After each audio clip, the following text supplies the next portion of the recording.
Water towers, beaches, jet engines, ships, graffiti, and rail lines. And music, art, and bravery running through it all. A countercultural counterweight to 500 years of bullshit.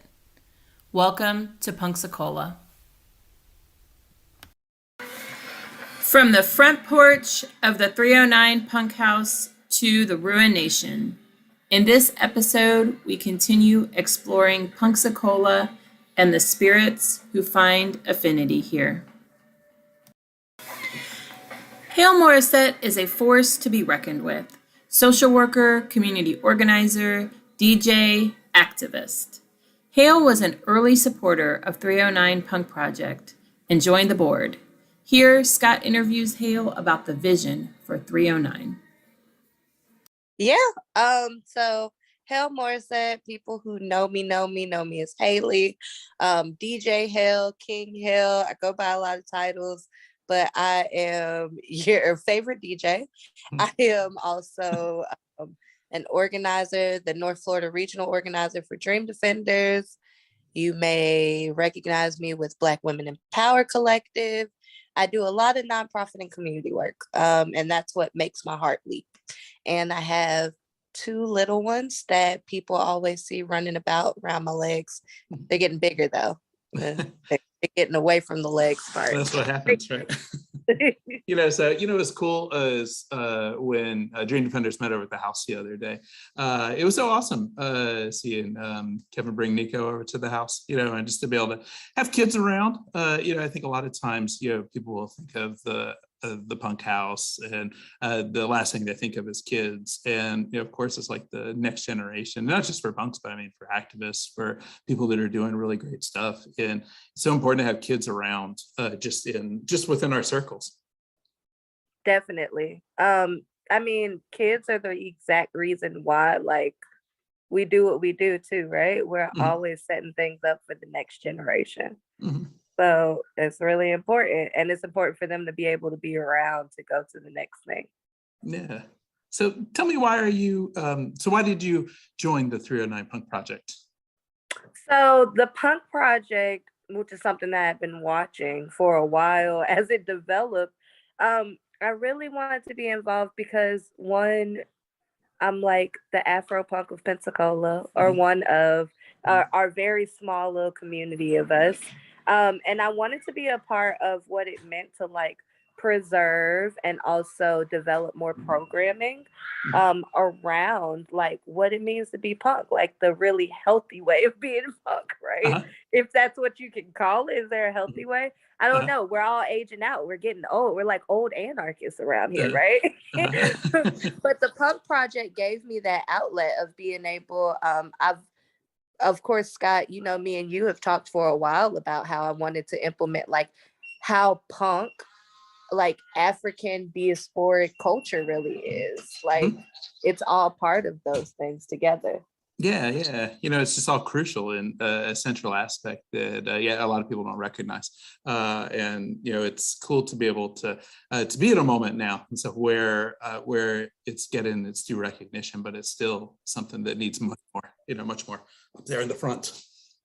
Definitely. So the opportunity to be a part of 309 is one that has been missing from the parts of me, I guess. I needed this part to be a line for myself. It's a little selfish. We were so stoked when you said yes. If I remember right, when we asked you, you sent a message back, said, yes, this is the best thing that's happened all day. Thank you. Yeah. So how do you define punk? How do I define punk? I connect so much with the DIY part of punk, right? Yeah. Being able to live in this world where we're kind of making our own moves, but also punk comes with community for me. It is the alternative, right? Which is something that I'm always looking for. What's the alternatives to the system? And that's what punk is for me. It is looking and living in the alternative all the time. And that's literally, that's what it is. That's, yeah.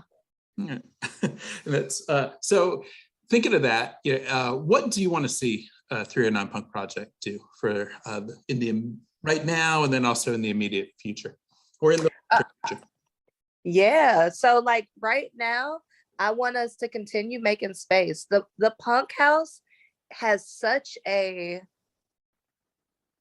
I don't mean to get all spiritual woo woo, right? But it I has love the an woo. energy about it. You're cool. Yeah. No, I got that. People don't know I'm a witch already, right? But but 309, the house itself and holding the history of it, it already has this energy of making this communal space. And I want us to continue to be able to be open to that space and bringing in that good energy for our community. Mm-hmm. Also, of course, in the future, I'm looking forward to how we are literally displaying our diversity. Mm-hmm. Like it's there and we all know it, but like, how do we say 309 Punk House ain't just white folk stuff? Like, there's something for everybody. It's something for the youth. It's something for minorities. Mm-hmm. It is something for people that are differently able. Like, Mm-hmm. 309 is a space, a communal space, and has the programming that is for everybody. And that is really my big thing of what I want to see now and in the future with 309.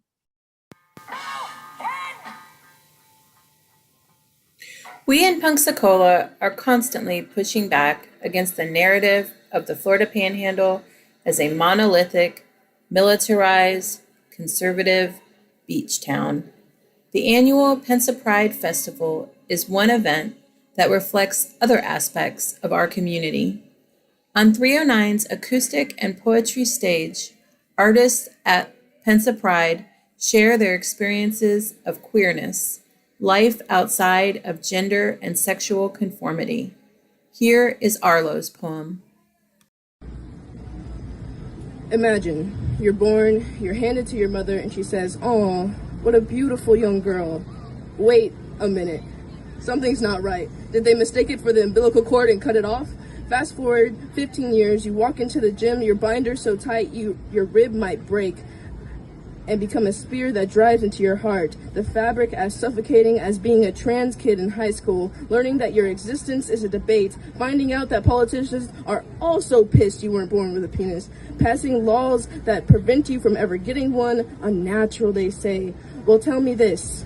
What is natural about the world we live in? We have GMOs and we have genetically modified food. We have people getting Brazilian butt lifts. We have kids disrupting the natural course of their lives because government officials are too worried about what's in their pants than in their minds. You would rather perpetuate the cycle of death than allow someone live their best life.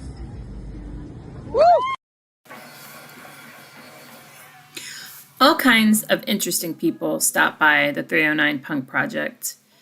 In 2022, some folks from the Samuel Proctor Oral History Program at the University of Florida showed up and sat down with 309 residents, Scott Cowgill, Sean Line, and Scott Satterwhite. An oral interview was conducted by Abby Lovett, Ronan Hart, and Sebastiano Cocco. The full interview is archived as part of the Punk collection housed in the University of Florida Digital Collections. Well, I think everybody that lived here did somewhat of some sort of art. There's a lot of writing, a lot of zine writing, a lot of archiving as well. And then Scott ran an anarchist school out here, and also the kitchen was just full of people that were really adept at being vegan chefs. And it was a new thing at the time, so a lot of it was experimental. But prior to that, most of the vegan people were eating just terrible side salads and possibly French fries. So I think they got sick of that development and started to just create their own foods. And slowly but surely it got better and better and better. So there was a lot of time in that where you could learn to cook. It's also a ramp in the back for skateboarding, which I personally liked a lot.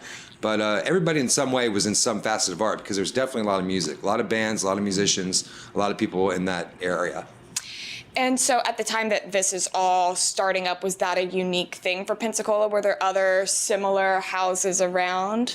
I started a house called the Rat House, and that was a house that was infested by rats that were domestic, our rats, and we had a lot of bands, and So that was the one original punk house, and I'm sure there was punk houses before that. There had to be several, but we did Rat House 1, and that's one in which Neurosis played, and a lot of bands that had broken down that would play in people's rooms and before the big concert. And then there was Rat House 2, and then, as you could probably guess, there was Rat House 3, and then you're not going to believe this, but there was Rat House 4, and then after 4, that was about it. That was when things were not, it was about time to. But then this was more of an organized situation where that was just a lot of punks that were doing cool things, but this was more organized, and everyone was a little more adult just because of age. They were a little older, and even the young people that were involved were still more motivated than they were back at the Rat House days. Rat House was kind of loose, really loose.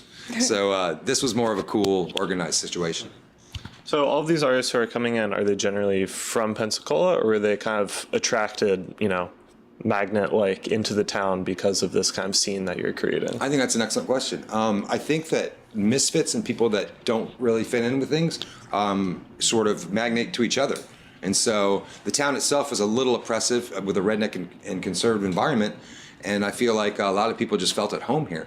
And it was very accepting, it was a very accepting environment where, you're a train hopper off the thing. If you were not, into heavy drugs or a good person or you had some redeeming qualities, it's possible you could even end up living here. Who knows? But you could definitely stay the night, have a couch, eat some vegan food. So it was always receptive to people that were in the punk community or any community, just that they needed a place to go. So in that way, it was really kind of cool, So when I first moved here, I moved into the house in 1999. I lived in the house right next door, and it was right after I got out of the Navy. And the house next door was, I think Aaron in the book had described it as a doghouse for the big house where we were. And I wouldn't say it's a feeder house necessarily, because I don't think anybody actually moved in except for me. But nonetheless, I lived over there in that house at 311, but the house was infested with just about everything you can imagine, but most annoyingly fleas.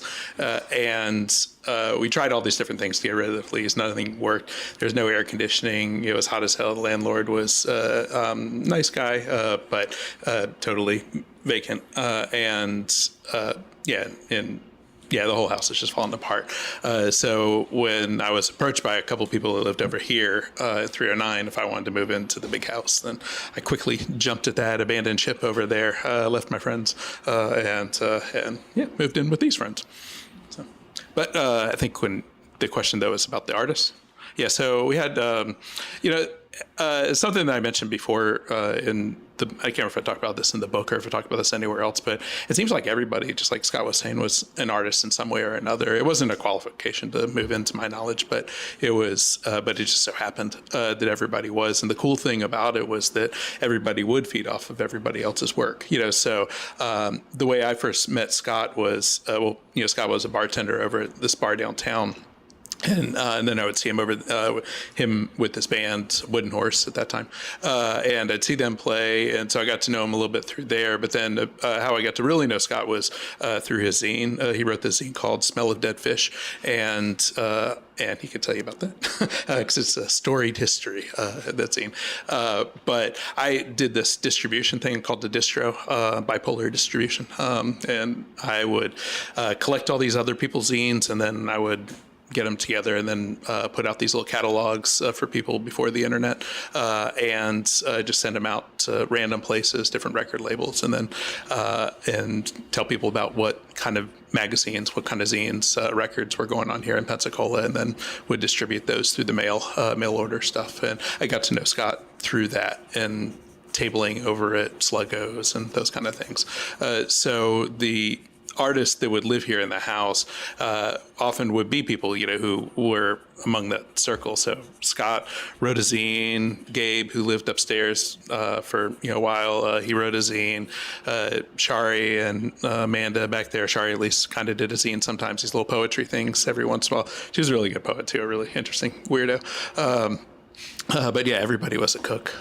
Wyeth, he typed and wrote, did stuff. Everybody did some kind of art here in the house, whether it was trying to showcase it or not. But and a lot of people turned out to be pretty big artists, like Mr. Cowgill over here too. Anyway. I wanted to ask a little bit more about the zines, and maybe this would be a better question for you, or you guys are both welcome to answer it. But what was the content? What was there any message that people were trying to get across, or like, can you think of examples of what people were writing about at that time? At that time, there's all over the place, really. I mean, the cool thing about zines is that you could really do one on anything, and for almost whatever your interest is, there are zines out there that cover all those different possibilities. And probably the reason why you started yours and the reason I started mine is because we liked what other people were doing. We saw the possibilities in that, but we felt that maybe I could do something else with this, where it's like, or this speaks to me, but not exactly to me. So what I want to do is create the magazine that I want to see. I want to create the magazine that I want to read myself. So I got into punk through a lot of feminist politics, and so I would look at bands like Bikini Kill and those bands, and I wanted to kind of recreate some of the Riot Girl scenes, but just coming from my perspective, and that was generally the focus of the stuff that I was doing with mine, but all of them were different, and all of them came from different angles, and they reflected the person, because in most instances they were just written by that one person, and then they would gather like one or two articles from different people. And Skott. Well, I guess, yeah, the zines were multifaceted for sure, and mine as well. And it covered a lot of ground because you wanted to cover the bands and make sure people knew about the shows. Interviews with the bands were quite common and oftentimes pretty boring.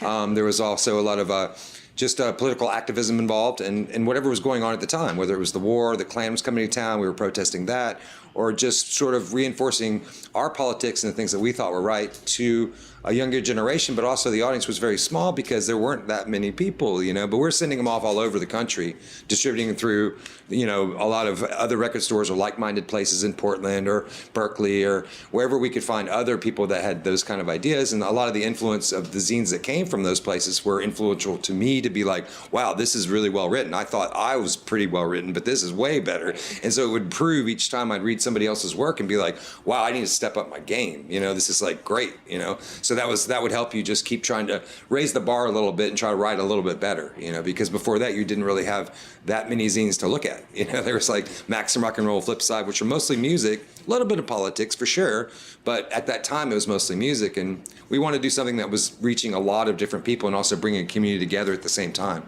So one way that we did that, or that impresses me and answers a couple of questions that you guys asked, is with something called the Zine Challenge. So this was like over 8 weeks, somebody made like a ransom note that just said, like a Sex Pistols cutout type of letter, and Xeroxed it and challenged everybody in other punk houses to write a zine in 8 weeks. So like he was saying, we push each other and we challenge each other.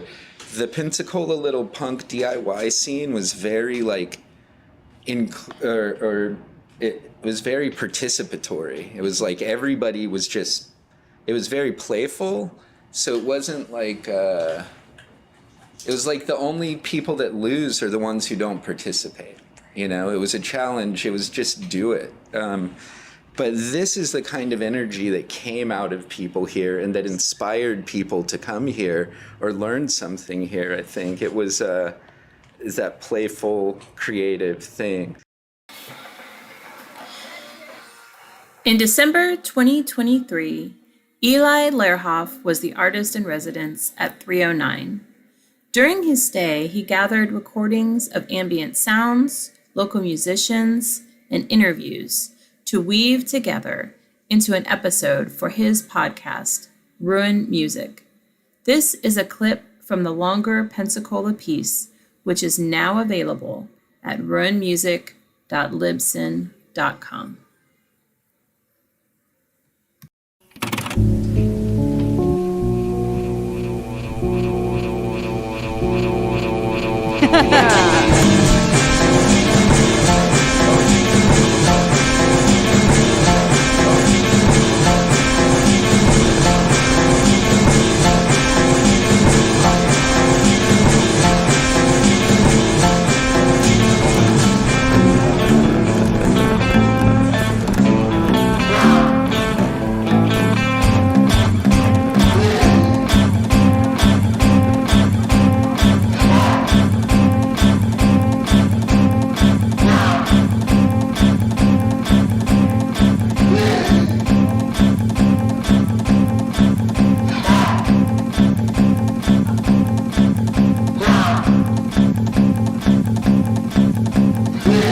Pensacola also is haunted as fuck.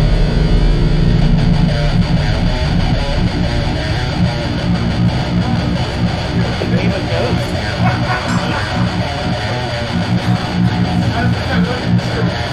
No,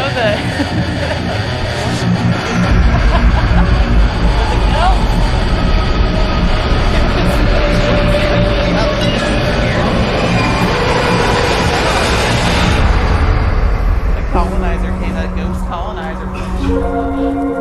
This place. Yeah, for real. There's 3 separate entities, is what our friend told us. So Mallory Luana was also an artist in residence.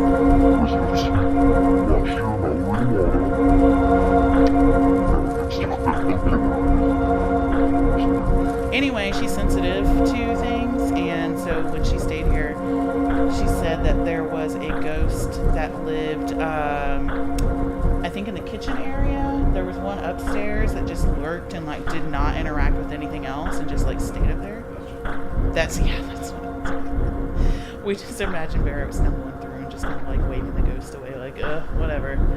But then she said there's one that loops around the bottom floor and it starts in the front room and like goes across the bed. Sorry. Freak you out. And then like goes around the house. And it does that like once or twice a day. It does the same loop. Yeah. You know.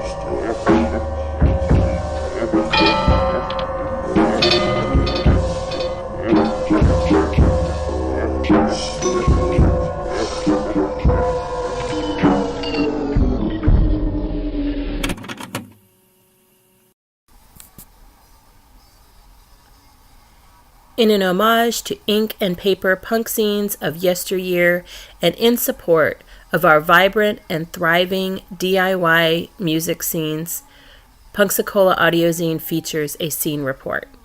We want to hear from you. We want to know what's going on in your local live music scene.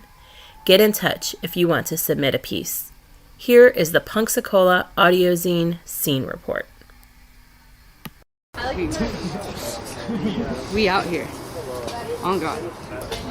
Where are we? We're at 309 Punkhouse. Oh God. That's Ryan. Ryan. Hey. Hi. Lights on, no one's home.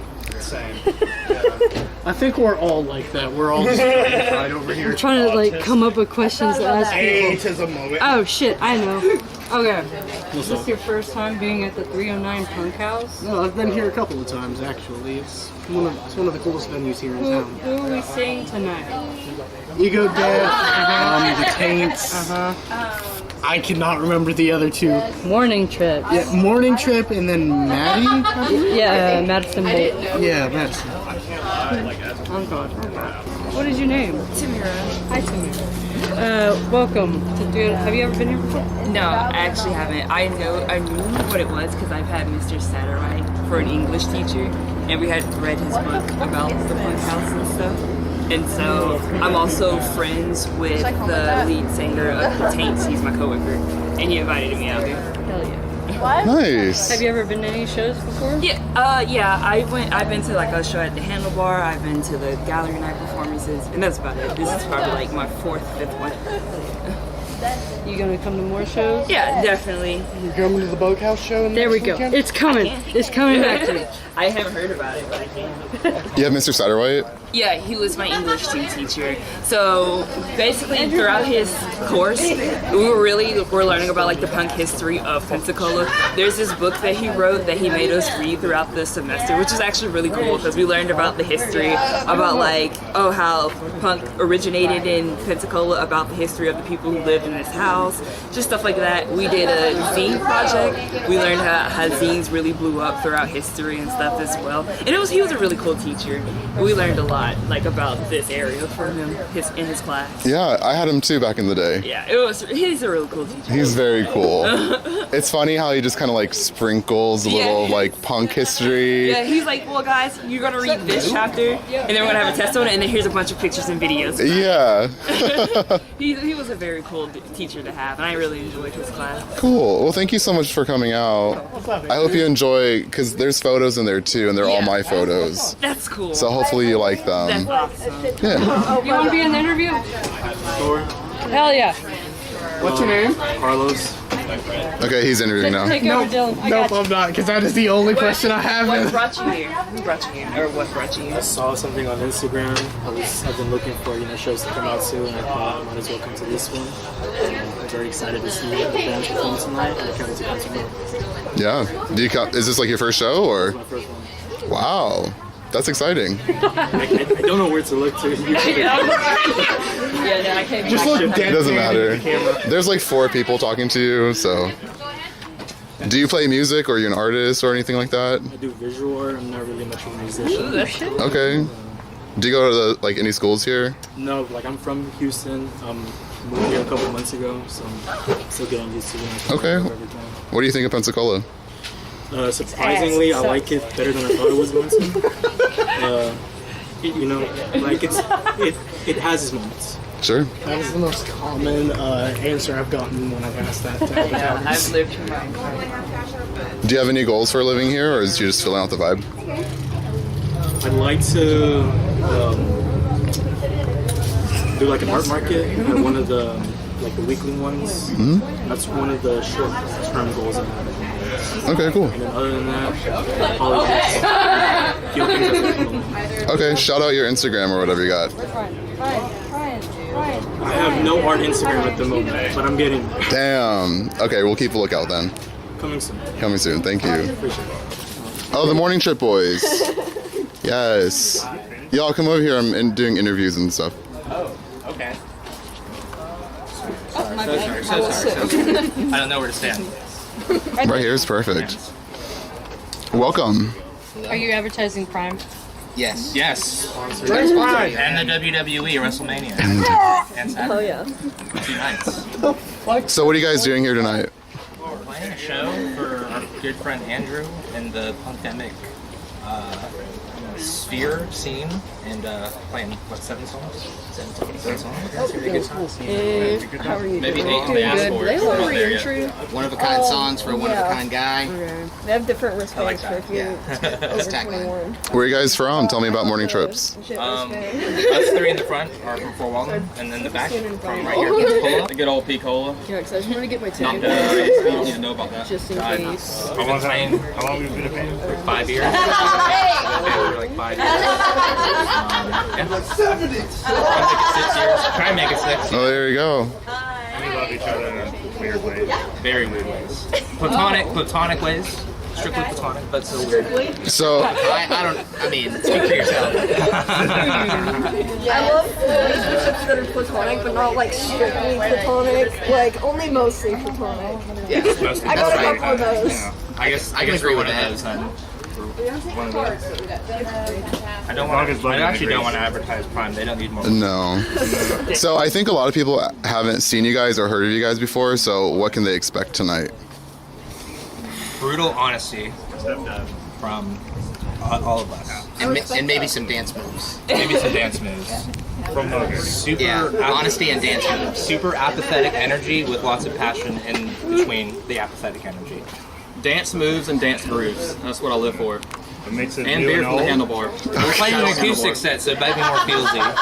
Yeah. It might be more feelsy. It is, yeah. We're digging deep. Lots of emotion. We're not trying to make you feel. We're actually not playing most of the songs we normally play live, so it'll be a little different. Yeah, we're playing one that we haven't played live in, a long time. We're excited for that song. We're using a mandolin. We're using a mandolin. Unusually cool. Oh, hey, Grover's here. Grover, you want to be a part of the interview? Hi, Grover. Hello. Nice to meet you. Are you in a band? I'm not in a Show them the yo-yo. I don't have any. You do yo-yo tricks? The yo-yo. I don't have any. Hey, what's up, my man? Hey, y'all ever get to it? All right, let's talk about the fit real quick. All right, this is Louis Vuitton. Yeah. This is styled by Owen Reese. Mm-hmm. So I got a clear style. I'm rocking the camo, the alternative. Yeah. How much are the shoes? On sale for $80. Okay, the pants. From Target, about $22, but I stole 2 and I bought 2. I got the Nike underwear. Wait, what are these? These are like long johns. Oh shit. Yeah, pretty clean, right? Clean. And then I got a Scumfuck t-shirt. And I have a deodorant. And that's the fit. Very cool. Oh, thank you. I appreciate that. What are we doing here tonight? Tonight we are doing a fundraiser for the Faber House. No, wait, that's it. Tonight we're going to have a great show, Unplugged, celebrating the best photographer in Pensacola. It's going to be one hell of a show. It's going to start with Madison, and then morning trips, and then I could guess Just pull up in front of the taints, and then ego death. Ego death and taints. Fuck, I almost had that. Well, stay tuned. It's going to be one hell of a trip. Oh, they can just have fun. All right, sweet. Have you ever wondered what we can learn about the world from a punk house? This project is for those who've lived it, breathed it, loved it, or even loathed it.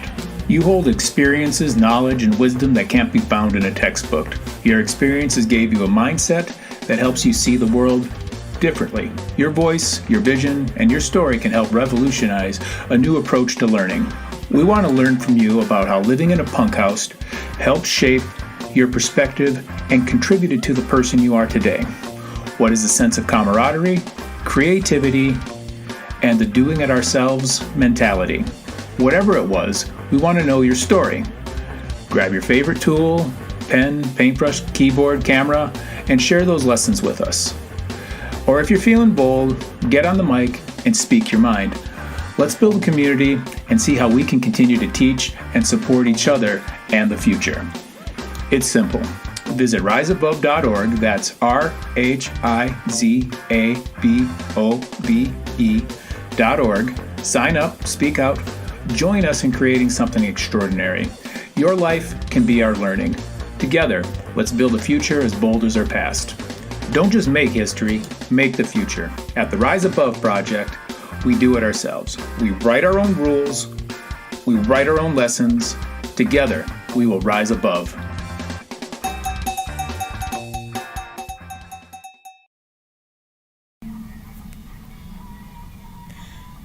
Thanks for listening to the latest episode of the Punksacola Audiozine. We are coming to you from Pensacola, Florida, in the southeastern U.S., the traditional homeland of the Creek, Chickasaw, Choctaw, Cherokee, and Seminole peoples. We at the 309 Punk Project truly appreciate your support and efforts with us to preserve and promote punk and DIY culture and arts that inspire and enrich all of our lives. Check out our news and events, donate, get in touch, or join our distro list, all at 309punkproject.org.